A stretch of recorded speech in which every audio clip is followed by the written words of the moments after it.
Okay.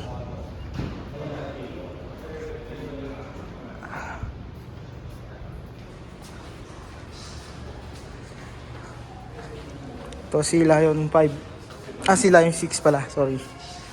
Ito yung mga unit na nandito sa showroom nila. Ay, sige ba. Upo lang muna kayo dun sa VIP room yung sa gitna. Hintayin nyo lang ako dyan. Kunin ko lang yung mga dito. Okay, basta. Ito yung bagong DMO. Pickup. Ganda ng pickup. Ito yung Seagull. Dolphin din pala to.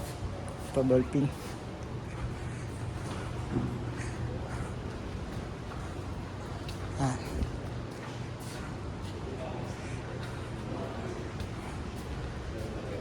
Shark 6.